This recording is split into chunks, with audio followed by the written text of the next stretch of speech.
Not sure whether to say good morning or good afternoon to everyone. It's midday. We'll start our webinar shortly.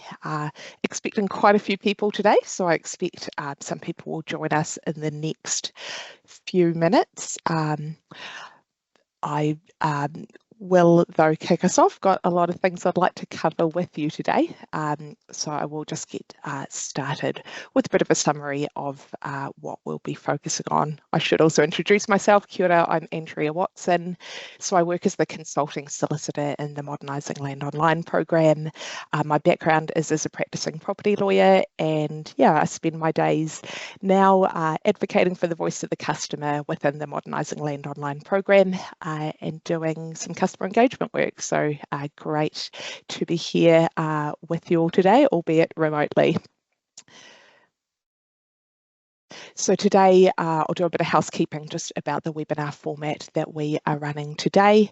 Going to start us off just looking at some of the key dates coming up in the Modernising Landonline program and give you a bit of a sense of when you can expect to see the remaining functionality that we are still migrating off legacy. I'll then just check back in what can you currently do in your new Landonline right now today. I'll spend most of the webinar doing a demo of the Dealings platform. The main purpose of this webinar is to assist people who haven't spent much time using the new Dealings area, just to familiarise yourself with the different screens, the functionality which is sitting in there to help you get used to really just the new look and feel of how you're going to do your Dealings work. I'll leave some time for some tips about using our search product and we'll also strive to have some time at the end for a Q&A. I have got some colleagues online today, Lila Chen and Kat Pepper will be monitoring the Q&A and striving to provide answers to your questions as you send them through. So please have a look now for the Q&A feature. That's where we'll ask you to just type in any questions you have as they come up. I understand some of you may not see the Q&A feature. I gathered if you didn't register personally or if your Microsoft account wasn't verified as part of the registration process, you may not see that Q&A feature. So if you've had a good look and it's not there, that may be why. You can send questions to us at any time. The best email address is landonlinefeedback@linds.gov.nz. I'll put that up on screen at the end of the session as well. But put your questions in the Q&A. You can also upvote them to help us get a sense of what are the most top of mind questions for you. I'll also mention just for some further housekeeping, we're going to record the session today and we will send a link of that through to you in a few days once we've got that ready for sharing. We will also be publicising it. If you've got colleagues who weren't able to make it today, they should be able to access this recording. We are running another webinar next week. It's effectively just a shortened version of this webinar, really just focusing in on the certify, sign, release and submit dealing steps, whereas this webinar will take you through the entire dealing flow, familiarising yourself with the whole platform. So if you have attended today, I don't anticipate you'll get much additional by attending next week's webinar as well. We are aiming to address similar content, albeit shortened and more focused on those final dealing steps. One last point, we've tried to keep this webinar largely compliant with the CPD regimes that most of our professionals work under. One thing we're not in a position to do is send out individual confirmations of attendance, so just flag, you'll just need to organise your own documentation that you've attended today if you're looking to claim CPD for this session. All right, I think that's enough housekeeping, so let's dive in. Just going straight for the key date, that is top of our mind in the program at the moment. We will be switching off the first parts of legacy later this month. So certify and sign, release and submit, you can now do across the board on the new platform. You can do it for all of your instruments, all of your dealings. So on the 24th of September, we will be switching off those actions in Legacy Landonline. So congratulations on attending today, just building your comfort using the new platform because you will be exclusively using that for those later dealing steps as of later this month. And it won't be long until we're switching off the full platform once we've migrated some remaining functionality. Really would encourage you to just start doing as much of your supported work as you can on the new platform. It means you'll be familiar with it and you'll hardly notice when we switch those off in Legacy Landonline. So I referred to the fact that you might still be doing some work in Legacy. We've migrated most functionality now. There's just a few bits and pieces that we're still just working up at the moment, and it's really just a few instrument types. As you'll see on the slide, we're actually going to be releasing the OCTN instrument quite shortly. Could even be next week, but don't quote me on that. This month we'll be releasing OCTN. Caveat shouldn't be far behind. And in fact, the rest of the instruments you see listed there, we've got teams busy building right now. So we do have a goal to have most of this remaining functionality released before the end of the year. You'll also see some other functionality I've noted down there, just ancillary functionality that we've heard is important for our users that we're just working to migrate across to the new platform. So these are really the only things that might crop up in your work that might drive you to go back to Legacy at this point. Almost all of your work can be done end to end on the new platform. So I'll just bring up a summary of that flip side next. So as of today, well, it's been the case for a few weeks now, you can certify, sign, submit, release all dealings, all instruments, everything on New Landonline. You can also do a lot of your end-to-end dealing work.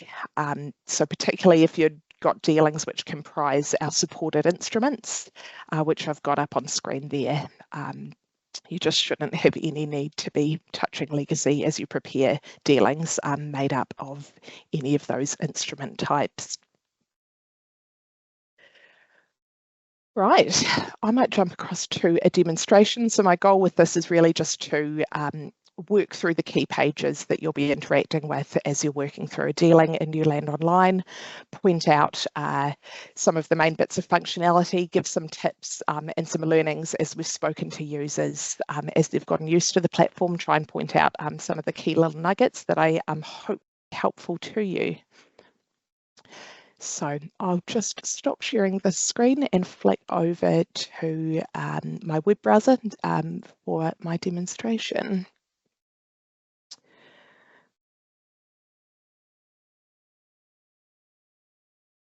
I've started on this very familiar page to all of us, the Landonline page on our website. This is where you'll find the links to log into the new Landonline products. Rather than logging into Legacy, you'll be clicking along here. It doesn't matter too much which product you select to log into. Once you're in the environment, you can open up different apps. So if you log into Dealings, you can get search open without needing to re-log in or anything like that. So I'll get us logged into Dealings. And I'll just be entering my regular Landonline credentials. There's nothing you need to do to get started other than remember your password. Jinx myself. You will be prompted to enter your MFA code. If you haven't set this up yet, this is the new security provisions we have in place. Rather than your session be tied to your digital certificate as further authentication, we now have some more modern options for you. So the first time you log into New Landonline Dealings, you will be prompted to set up these MFA options. We recommend you set up a couple. I think I've got SMS and a authenticator app set up for my account, for example. I'd suggest that you just do that as a standalone action. If you have a minute after the session, I'd suggest you just go into New Landonline, log in, get that MFA set up so it's all ready to go next time you need to use New Landonline, perhaps at haste. That'll all be ready for you there. So I will just grab my phone to get my code.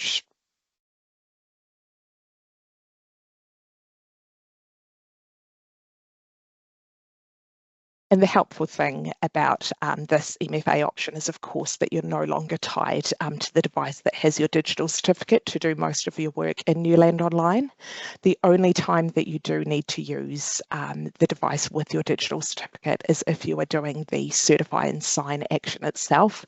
We still rely on the digital certificate as that quite secure, encrypted second authentication option, but curious about what we could do there in the future.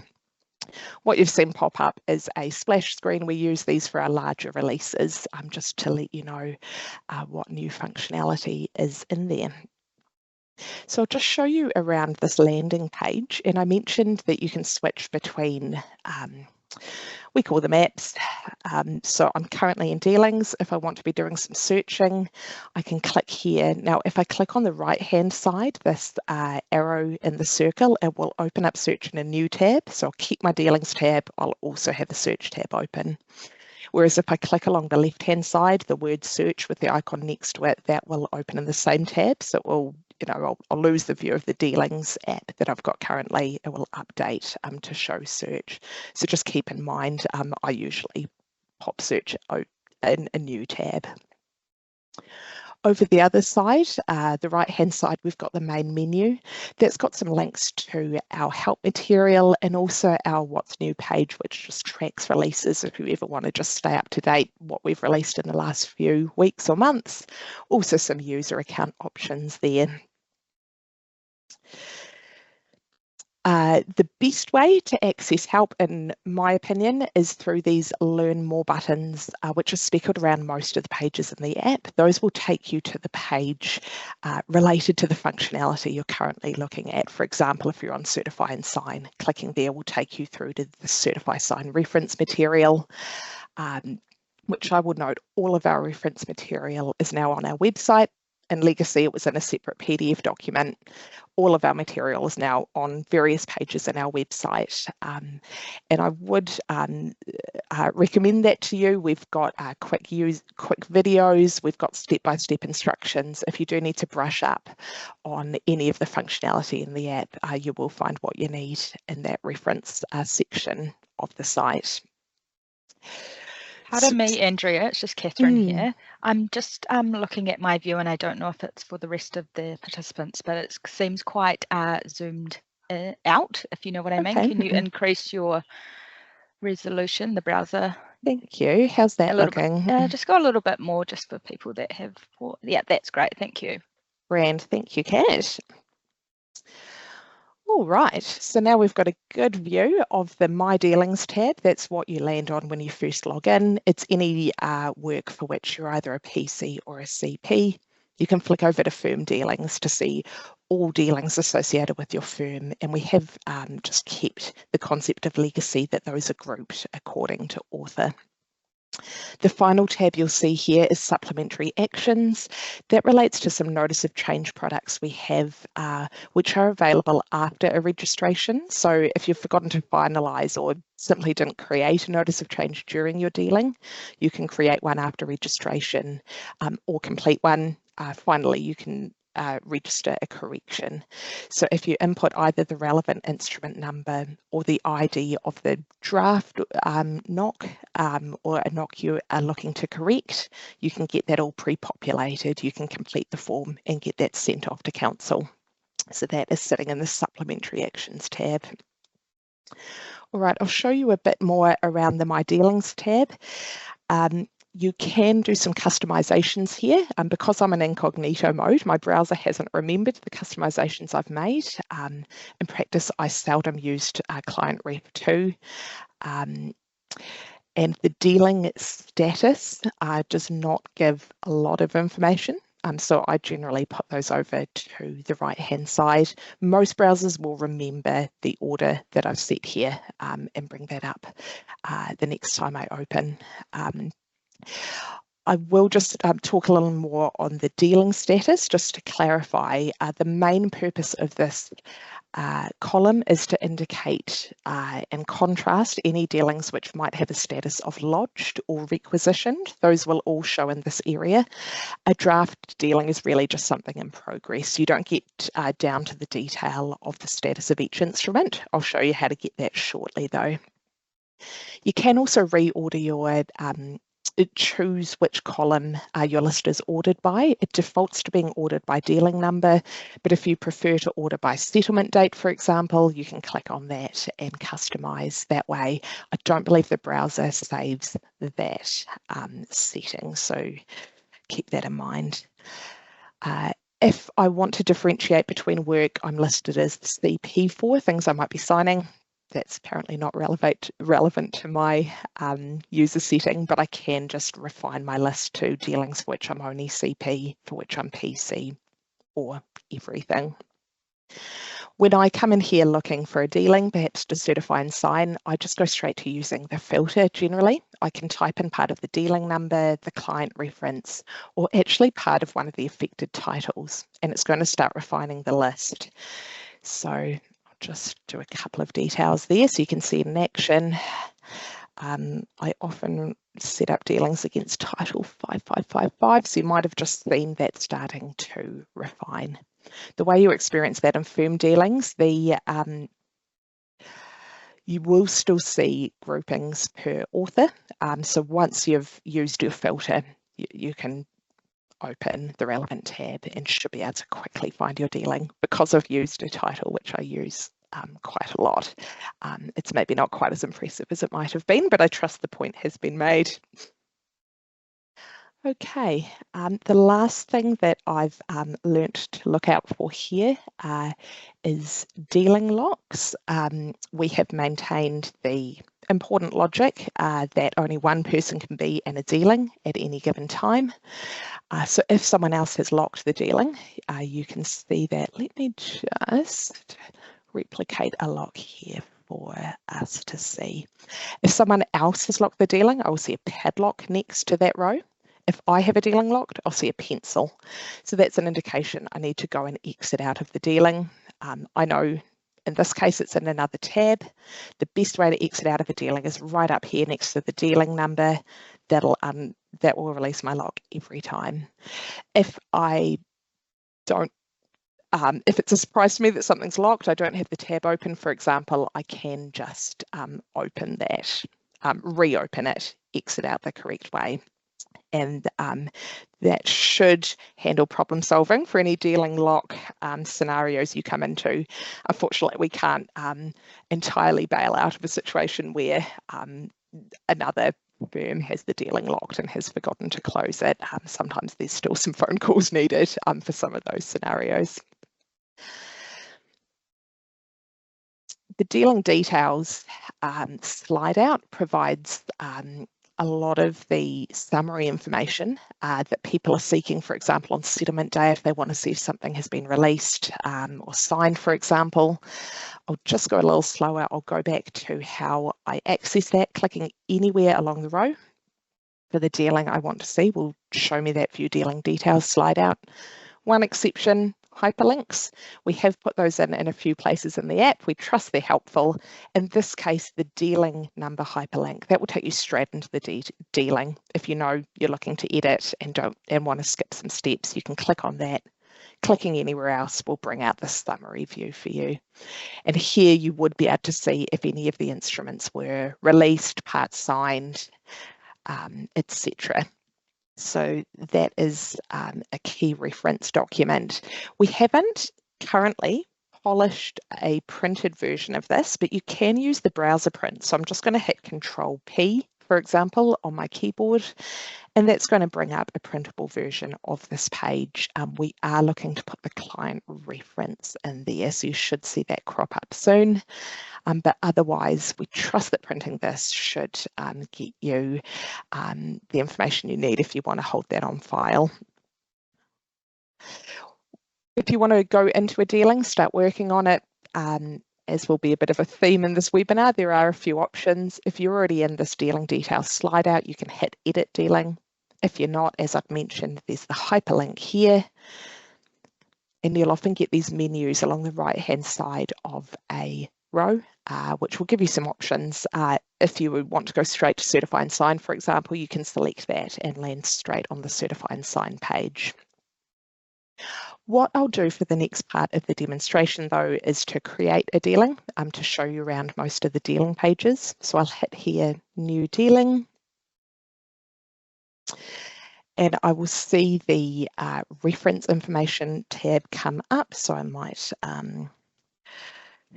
generally, I would put that in right away. I can choose if I want to specify a settlement date. If I've got a dealing for which I want to link an LT plan to deposit when my dealing lodges, this field here is where I would link that LT plan. I'd put in the number, I'd be presented with some options which I'd then select. And once I hit update, all of that is persisted. I can go back and edit this at any time if I need to. So I'll add some instruments. I can, as soon as I click the field, I see some of our more common instruments pop up, so I can just select that if it's easiest. We're going to use the training title today, typing in some or all of that reference and then click add.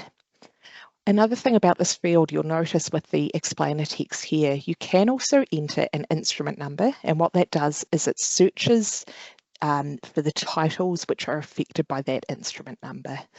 So this would be something if you're discharging a mortgage of a lot of its affected titles, you might actually prefer to type in the mortgage number. You'll see all of those titles come up. You can select some or all of them and get those into your dealing.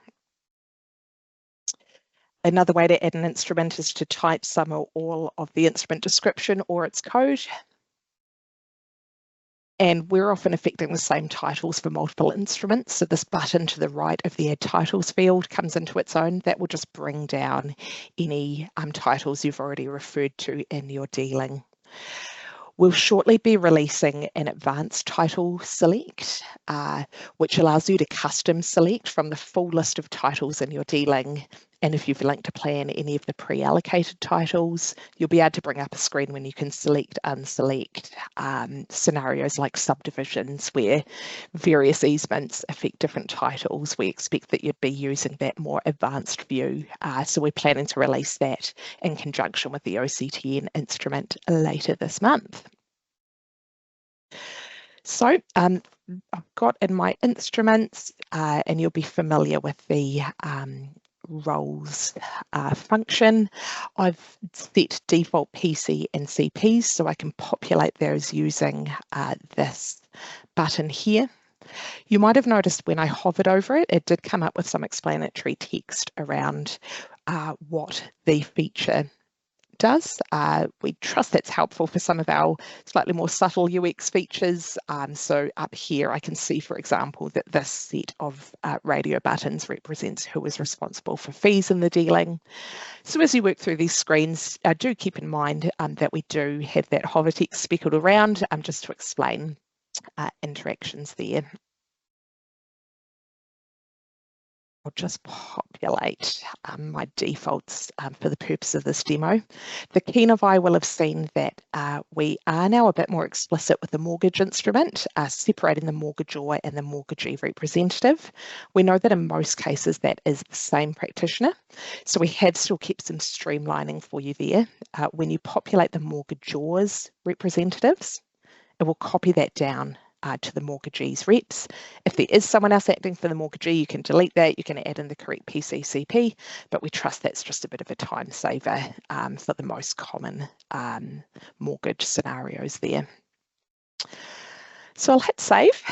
I could alternatively just go straight to preparing my first instrument, which would implement a save. But I just wanted to stay on this page a little longer to show you the left-hand side of the screen, which is now populated with all of the dealing steps I'm going to be working through for this dealing. And because we have instruments requiring a notice of change in tax statement, those options are now very visible. If the dealing didn't have any such instruments, those wouldn't show up on that left-hand side navigation. So this is the main method I use to get straight to the dealing action I'm planning to do on any given day. But as I mentioned earlier, we usually have a couple of options for you. To prepare an instrument, we do have some hyperlinks speckled through the app with the instrument descriptor. That's always going to take you to the prepare page. We also have this menu next to each instrument where you can jump straight to a particular dealing action. So I'll just give you a peek at a few of the instrument pages. I can't show you everything, but just highlight a couple of features I trust you'll find helpful, and it does start to demonstrate just some of the user experience you'll come to expect as you're preparing instruments in the app. Transmissions is one of our newer instruments. And we've introduced some prompts around what information is needed for particular transmission types. So it's defaulted to executor administrator. I can, of course, select what the relevant transmission type is, but once that's populated, some of my fields customise their wording. So the date acquired, we're now a bit more specific that actually what we're looking for is the date of probate. I'll just get some chunk data in here for the purpose of the transaction. It's clarified that the registered owner field relates to the deceased if there were multiple parties here. We trust that would help you make the accurate selection. I'll put in some details for an executor, and rather than defaulting it to executor, we ask you to make that selection. In legacy, we found sometimes users not specifying that they are, for example, administrator. So we just ask you to actively notify each time for that. So you'll see the summary view on the right-hand side of the page, a bit of a new concept. What that represents is most of the key information that you've been inputting on the left-hand side, we summarise back to you in a slightly condensed form, sometimes with some extra information, just to help you validate that you've entered the details accurately for the registration you're trying to achieve. And that comes into its own in the transfer instrument. So I might actually push on to that.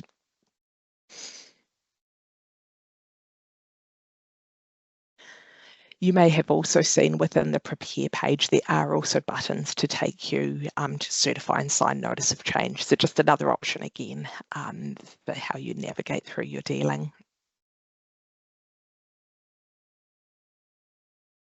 I'm going to throw a complex scenario at the transfer, complex scenario at you for this. Much of the time you'll just be working in simple mode, transferring from all owners to a new owner. But just for the purposes of demo, I might pretend that this executor is just administering part of the estate, perhaps just half of the share in the property. We've introduced a few more prompts to help you validate the calculations you've been making. So here, first noting that the executor had a full share in the property. You've now input that they're transferring half, so they have a remainder half share once this instrument is complete. I might also throw a combination ownership scenario at us. So if they are transferring, say,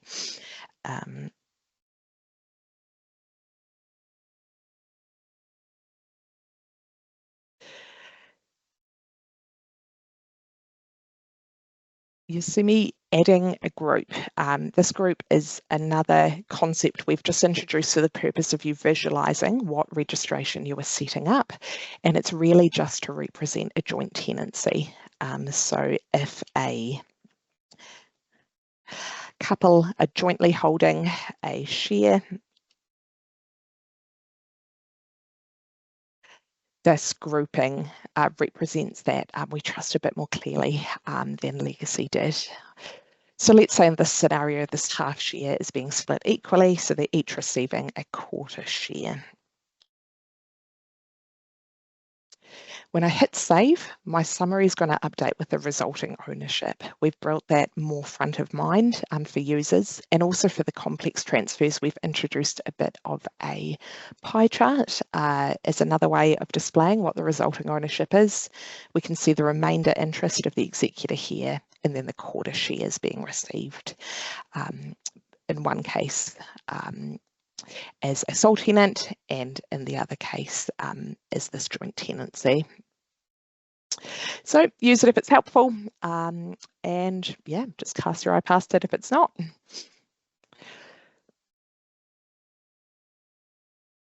There's other bits of functionality sitting within that page, the ability to attach an image, for example. All of the functionality that you'll have been used to in Legacy is supported for instruments like the transfer transmissions. I might even just go back in because I did want to show you the attached image. So sorry for the quickly changing screens here. If you're only affecting part of the land, you can input that here in complex mode. If the parties have agreed to a fencing covenant, you can select that, and it will then be recorded on the instrument. If you have additional clauses to type in, you'll be putting them in here. And images, we now support PDF documents, so that should make some big gains in terms of the retention of image quality. So you can drag your PDF documents in, you can click to browse for them from your file area. Each document can be up to 10 megabytes with a total of 20 megabytes per instrument. If you really get stuck with that though, do reach out to us. Lastly, I'll show you the mortgage instrument, just to show you another couple of smarts that we've put in there. And I'll just check my notes to make sure that I'm touching on all of the key concepts. All right. Mortgages. Much of the time we're registering to one of the big banks. You'll have to excuse the slight fiction I've been setting up here with a partially administered estate, but if we can pretend that this is a slightly more regularly owned property, someone looking to put a mortgage on there. There's less need for the quick codes that were in Legacy. They are still bouncing around the system, but to input the name of the mortgagee, you will see the name of the bigger banks come up at the top of the list. Alternatively, you can start typing any part of the name of a lender, and if we have them saved in our system, we will start returning possible results to you. As soon as you see what you want, you can click that and you're on your way. In some cases, you're registering on behalf of a private mortgagee, so of course you could free type that in. Similarly with the memorandum number, you can always free type in here, but if you click into it, having identified that Westpac is the mortgagee, we then bring all of the relevant memorandas to the top of the list with the newest one first, which we trust will often be the one you're registering in respect of. So I would recommend bringing up this list and just validating and then selecting the memorandum. Just I think it slightly reduces the chance of a typo or any data issues there. So that's a quick peek at the mortgage instrument.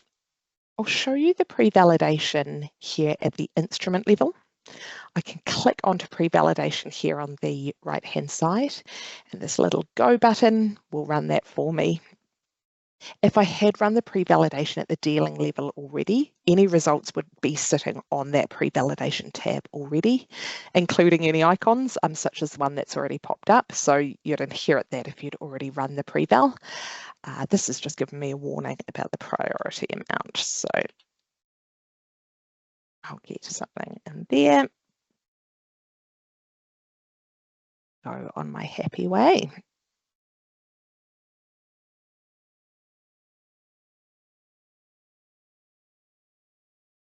I will show you pre-validation at the dealing level, but lest I forget, I might just flag one other enhancement we've made when you're registering transmissions. We add the type of transmission that you've selected just as a descriptor when you see this instrument described on the various pages on the app. A lot of these sort of further clarifications, they're nothing that flow through to the ultimate registered document. You know, those remain as you're used to seeing them from legacy, but they're just ways that we're exploring to just help you prompt validate that you've entered the information as you intended. So keep your eye out for that. We're also thinking about using a similar approach to let you, for example, give, for lack of a better word, a nickname, for example, to an easement instrument, perhaps specifying it's the chorus easement in a subdivision, for example. So let's see if we can land that as an enhancement. We're always trying to strike that balance between migrating the core functionality and making space to get some enhancements in along the way. So pre-validating the dealing, I can access from this left-hand side. Similar, click on the go icon, or there's a button down the bottom here. I'll run it at the dealing level. If I see something which I want to remedy right away, you'll see that I can actually click on this row. It will take me to the relevant page where I can address the item that they've raised and then keep going. We don't persist the pre-validation information as much in legacy. So when you open this, you'll often just be running a new pre-validation rather than seeing an old report, for example.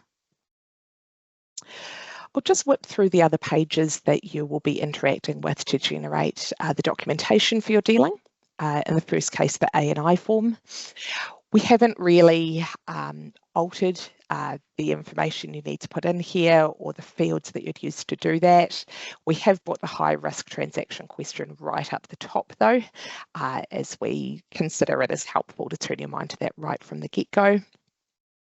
The rest of these fields will be largely as you're familiar to seeing them in legacy.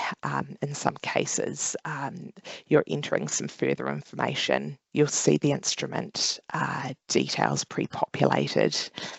Once you're ready to generate your form, you're looking along the bottom here. I generally generate mine as Word documents. That's the default, but if you do want to customize it, you've got an option here. And to get your form, you're clicking on one of these buttons here. So if I'm first generating my private individual form, I'll click that, it will get it generated. I can then go back and click private corporate to generate that form.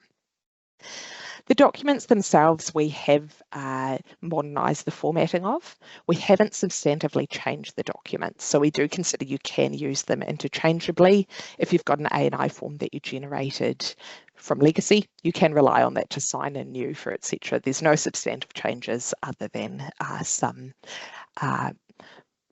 modernised fields. We are actually looking at making our current A&I forms even more usable if you're needing to copy, paste within those, really customise them once you've got them out of our system. So you might see some updates in that space in the next couple of months.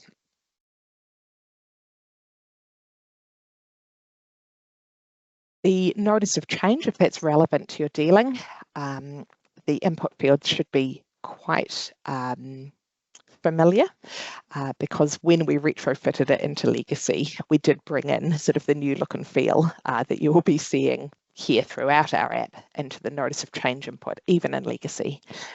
So if I click on the instrument I'd like to generate my NOC for first, I will see that slide out. Because I'm using a test title, it hasn't pre-populated as much of this information as you would be used to seeing, but I trust the screen is quite familiar. You'd be working through putting in at the bare minimum the default, the mandatory fields, and probably putting in some of the additional fields as well. Often a council will call either you or your client if you haven't given them the information that they need to update their records. I think we're all pretty used to this product by now, so I won't linger on this one other than a quick reminder that the relevant party for a transfer, that's the vendor, needs to click ready to send. That instructs us to send that to council once the dealing registers. If it's not marked ready for send, we will not be so presumptuous as to transmit that across to the council. We'll send you an email to let you know that it is still in draft form, and you can go into the post-registration NOC features to finalise and get that sent off. I might just reiterate one of those user experience patterns that you're seeing throughout the app. I clicked anywhere along this row to open that slide out, except the hyperlink. That hyperlink will take me to the prepare instrument screen. The intention here, for example, was if you see that actually a recent nomination hasn't been updated in the instrument, you see some old details in this owner's name, you might just want to quickly jump back to that prepare screen, get it all up to date before you go any further, getting your notice of change sorted. Tax statements are the next documents you may be preparing, certainly if you've got a transfer in your dealing.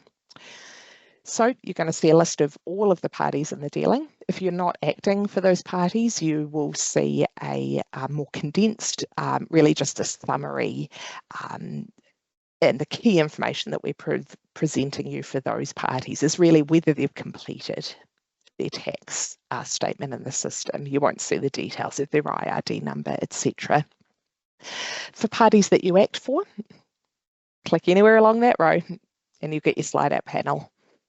This interaction is structured in a similar way as legacy. The way that you answer the first question determines how the next relevant question will populate.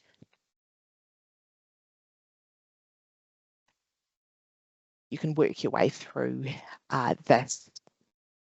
Legacy used to spit out multiple consecutive error messages if you didn't fully complete this form. We tried to streamline that little gem just by giving you one button down here, check form. You can click that at any time and just be prompted as to what fields you haven't yet completed. Maybe you don't have that information yet. All good.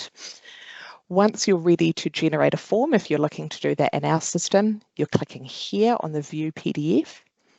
And just note that there are two versions of the tax statement. In most cases, we expect you'll be using the full statement.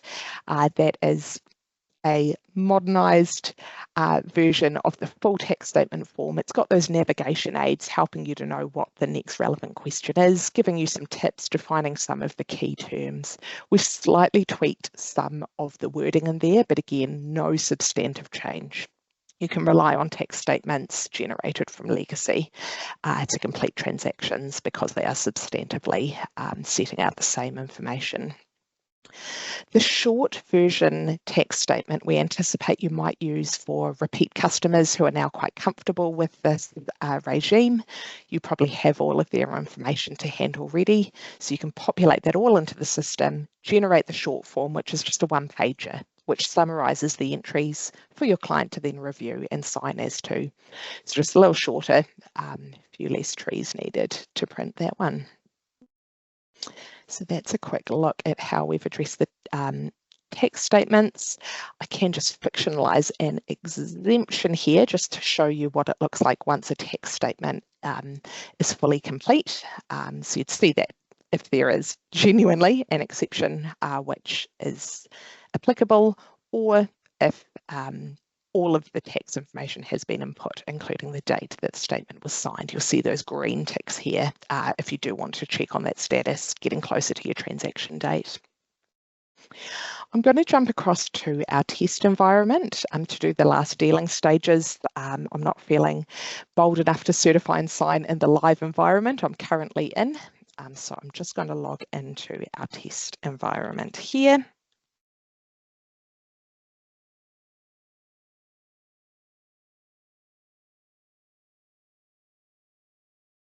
To a dealing I prepared earlier.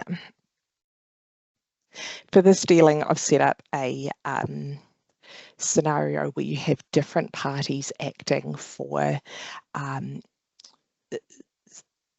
a set of, I guess, multiple transferees. So you'll see down here in the transfer, there's one rep for the transferor, but there's two named reps for the transferees.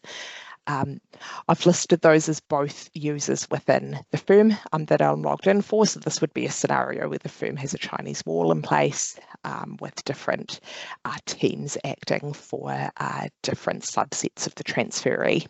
That'll come into play when we hit the certify and sign screen. If I don't have signing rights, I can still view all of this as read-only. I can go and look at the certifications, see if there's any special certs, for example. We've kept all that logic from legacy, but I'm going to show you the act of certifying and signing today. And you'll see on this landing page, I get a glimpse already of the current signing status here in the dealing. This first instrument is signed and in fact released. The second one is partly signed. I can see that on the status column and the icons along the left-hand side. that largely reflect that. If the instrument wasn't sufficiently prepared, I would see a big red cross icon just indicating it's not yet ready to be signed. But if it's all clear, like this mortgage, it's good to go. So I'm going to click into the first instrument I'm looking to sign today. It's going to show me the preview of that instrument. Most browsers will have a sort of default view with which they present this information. I generally get that a bit zoomed out. Sometimes along the left, they're showing you this preview, which is wholly unhelpful. So I might just hide that. Many browsers do save your settings here, so I encourage you to work at customizing to a view that works for you. See if your browser will keep that for you just to save a bit of time next time. Once I've reviewed the instrument, I can get on with my certifications. In this case, the transfer, if you recall, was part signed, and I can see even on the smaller part of the screen that little reminder. So today I'm signing on behalf of the transferor, and I'm signing for the for some of the transferees. So I can select which of the named CPs, which of the sort of teams on that Chinese wall I'm signing in respect of, and I think it defaults to the one which hasn't yet had a signing.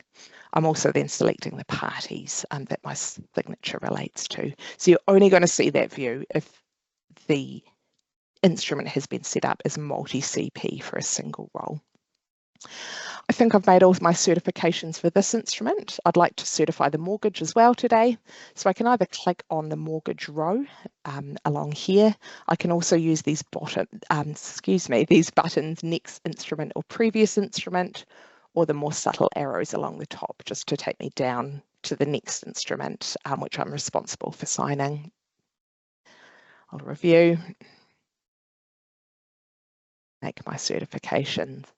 And as I mentioned, there are separate certifications for mortgagor and mortgagee. No substantive change, whereas in legacy we did combine those certifications. They have the same substantive effect. So we aren't asking you to do anything different. We're just being a bit more explicit that you are acting in some different capacities and will need whatever an appropriate authority from the relevant parties might be. So once I've worked through all of the certifications I'm going to make, I can proceed here to signing. It's given me a little clue how many instruments I've got at least partial certifications for, in case that's helpful for some of your bigger dealings, just to track how far you got. The confirmations on this page match those required in legacy. You can see a summary of the tax information input into this dealing I set up for the purpose of the demo. If you want to see the full tax statement, you can open that out here. As a one-off task, each time you get a new digital certificate, you need to connect it. You need to link it into this browser-based application. I already have. I've got a nice happy colourful icon here. If that was grey and I was being prompted to make that connection, there's some instructions here about how to do that. You're effectively just locating your digital certificate in your files and selecting it to make that connection, and you won't have to think about that again. For 2 years, almost all browsers will remember that link rather than needing to do it each time. I'm entering my passphrase next. That is a little different to the user flow in legacy. It just relates to the way that we structured the security features on this product. So trust you'll get used to that pretty quick. So enter in your passphrase first, click sign, and you'll be prompted in this pop-up to then enter your password. Click you confirm. Just drag your pop up onto the screen there, Andrea? It must be thank you. It sounds gone. Like it didn't show. I can, perhaps I'll just ask for, some faith in the attendees that there is a pop-up. If you would like to see a copy of that, there are videos in our reference materials stepping you through each of these things. So if you wanted to brush up on Certify Sign, for example, check out the video on our website and that will show that pop-up. the signing has been successful. So I saw that little toast message and the statuses all update on this page within a second or two. Just flagging that sometimes that process of getting the signing implemented can take a bit longer if you're signing a big set of instruments all at once, or instruments which affect hundreds of titles, that can sometimes take a few minutes. If that process takes longer than 12 minutes, it goes outside of the tolerance of the sort of security setup we have, and you are required to retype in your password. So just flagging, if you're doing quite a big signing, just monitor that signing completes, that the 12 minutes doesn't elapse and requires a new password. If, for example, you got wholly engrossed in another task, didn't notice that, you might get yourself in a position where you lose your dealing lock and you might be needing to repeat that. I don't think it's going to happen very much, but just wanted to flag that 12-minute window. The rest of the dealing steps, there's not too much magic in. In this case, I have an instrument already released. So you can see here 4 firms with the relevant rights in this dealing. They are able to revert to signed by clicking this button. Otherwise, I can select here to select all the other relevant instruments, or custom select those. Hit release. I will get a warning if there's an incomplete notice of change, and the key nearby might have seen an icon on the screen as well to that effect. It's a good opportunity to get that marked ready to send, but if you have good reasons that you need to release right now, you might override that. Submit is the last step. And you're seeing, again, similar information as you're used to in legacy, set out in a slightly different way. The summary of the fees associated with the submitting firm, a optional field where you can add further notes for a fees report. You'll always get the client reference noted down there. So in most cases, you won't need that, I expect. The bank client reference field, if you're working with an onboarded bank, you'll put there the reference that they have given you on their letter of instruction. We've had feedback from the profession that it would be more helpful to have this field on the prepare mortgage page. Hear that loud and clear, agree. It was quite a large build to implement that while we still had legacy working interchangeably in the background. As soon as we've switched legacy off, it will be a far more straightforward build to move that field. So we do consider that a high priority enhancement once everyone's off legacy. We should be able to make that change. We've used the same logic with post-registration searches, selecting some of the documents which most commonly customers want to order, but you can always customise your selections here. You don't need to order anything unless you want to receive it. We had some queries whether you need to order the products in order for them to be sent to the bank through the notice to mortgagee. That's not the case. All you need to do for notice to mortgagee is put in your bank client reference. So I've been clicking around here. Hopefully I haven't done anything to slow my submit. I'll just see a confirmation with an indicative sum of the search fees.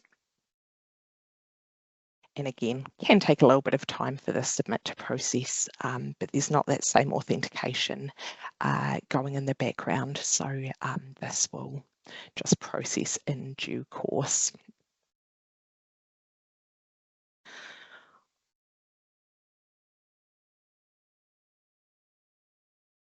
Big green tick, just what I like to see. Okay, time is quickly passing. What I wanted to do was spend a couple of minutes looking at the search product, and I might just jump back to the live environment here so you see exactly what is supported right now. Mindful that we released a lot of spatial functionality recently, which brings a lot of opportunity for some really in-depth research. I customized my view just to remove a little bit of the clutter, so I thought I'd just show you how to do that. I've zoomed in so you can see what my default view is. It's really just the live parcels, hydro and road. parcels, live, parcels all. And I do have street address on. I was playing with this earlier, so I must have toggled something off here. I'll just try and reset that. I can change how much of the screen is taken up with the map view. And what I've done, having selected the layers, I can flick across to current and get even more granular about what I'm seeing. I can toggle on appellations and areas if I'm doing research trying to locate pieces of land. I find that really helpful, but most of the time I find it adds a bit of noise. So generally I have those toggled off. Once I have a set of layers and labels that I'm really happy with, I can click here, Save as Default View, and that's what you're going to see each time you log in. Just acknowledging that the way you interact with the screen is also slightly different than the more simple version we released just to get some of the product into your hands. When you click now on the map, you'll be given the choice. Are you interested in the title or the parcel? In some cases, if you're doing research, you might be looking more at the parcel layer. In most cases, I think we're after the title, so just get used to selecting that. I won't linger on the sort of core features of search, how to order products, etc. I am though curious if there is an appetite out there for a webinar on web search, just looking at the different ways you order products, using the product list, the equivalent of the search tree. So I might just ask my colleague to put a question in the chat to that effect. Is there interest in, say, a 30-minute webinar on search? If that is the case, I'd just ask you to upvote that question to just, give us that intel. If there's appetite, we can get a webinar stood up. Well, that is the end of my demonstration. Thank you. That was certainly a flying tour. I'll just check in with my team. I know they've been busy answering questions as we go, but I'll just access a document we prepared earlier to see if there's any sort of themes of questions that are worth talking to. Here's the email address if you weren't able to send any questions through to us using the Q&A feature. I also took the opportunity to do a little shout out about a big consultation we're running at the moment related to moving to digitally visualised survey plans. I trust you all got an email about that. We've got a great web page which talks you through the concept, has a demo, and in fact has a prototype you can play with. So really encourage you to turn your mind to that, think about what feedback you have, and either reach out to your professional body or just directly to us. It looks like we did have a couple of themes come through in the questions, so I'll just speak to two of those in the remaining time we have. There was a request to show the preview instrument screen in a question about whether that is able to be printed. Absolutely. What I'll do is I will share my dealing screen again to demonstrate that.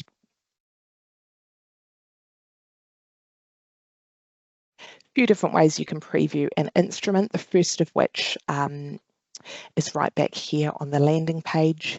When you're looking at the summary of a dealing, you have the option here to just pop up that instrument preview. In each case, that just comes up as a new tab, shows you that preview, and you can print or save this.